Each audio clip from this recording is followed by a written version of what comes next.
Hi everybody! Today we will have a look at this air compressor from Vevor. And the question I will try to answer is, should you get this for your garage? To figure that out, I will run through the top 5 tasks that I usually tackle using an air compressor. Air blowing, tire inflation, the die grinder, the impact wrench, and finally, the spray gun. And I already know that some of those tasks are more than this machine is supposed to handle.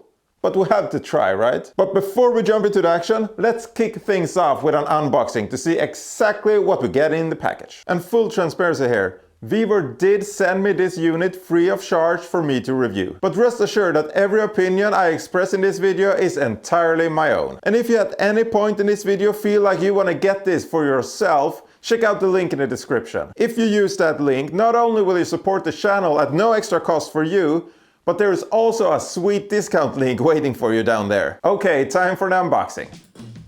While I do the unboxing, let's just quickly go over the specifications. The full model name is KYJ5842. It has 1 horsepower or 750 watt. The tank is 25 liters or 5.5 gallons. The motor runs at 1440 RPM. It has a max pressure of 8 bar and it can deliver 165 liters per minute. And its most unique selling point, the noise level is only 58 dB. And yeah, it's oilless as well.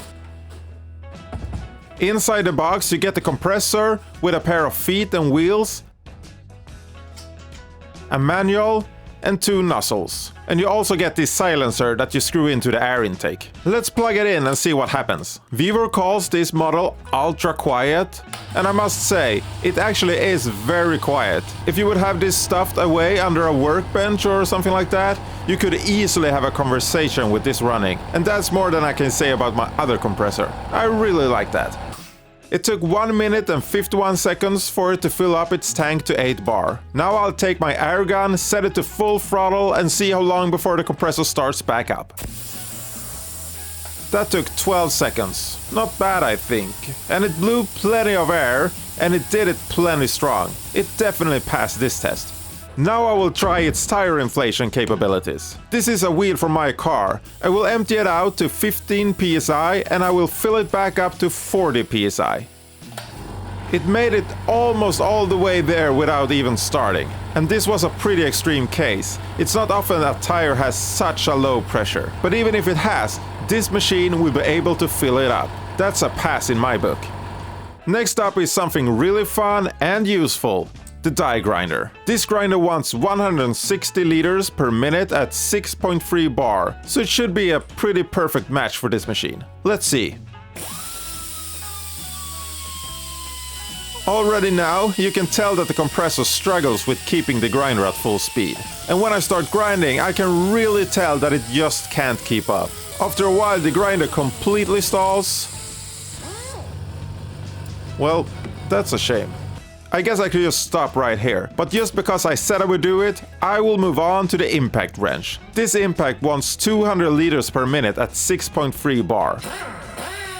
So it's more than what this machine can deliver. And as you may have guessed, even without any load, it struggles to keep it at full speed. I won't even bother going out in the snow to try this on my wheel bolts. I already know it won't make it. For the final test, I will plug in my paint gun. This Devilbiss FLG5 wants 277 liters per minute. So it's a real beast and almost double what this machine can deliver. It wants 2 bar at the actual gun, so I have this external regulator. As you can see, when I pull the trigger, the pressure drops below 2 bar and it just keeps dropping. Here I'm just spraying some water and it does spray, but with actual paint you would have problems with this low pressure. An airbrush would probably work, but not a big spray gun. Alright, it's time to answer the question, should you get this machine for your garage? Well, maybe. It totally depends on what you want to do with it. Low-level tasks like blowing air or inflating stuff, it really does brilliantly. It's also very small and super quiet, so it's perfect for everyday tasks around the house. I haven't tried it myself, but I think it would pair up pretty well with a nail gun. Personally, I couldn't have this as my only compressor. I just have too many air-hungry tools that I actually want to use. But I could see myself having this as a mobile complement to my larger compressor, for smaller tasks around the house. That being said, if you are looking for a compressor this size, I think this is a great alternative. The build quality is really good, it's nice that it's oilless, and the fact that it's just so quiet, well, that's just awesome. If you have any questions, drop them in the comments, and don't forget to check out that link and discount code in the description. If you're looking for something else to watch, maybe try that video right there. Thank you for watching, and I'll see you later. Bye!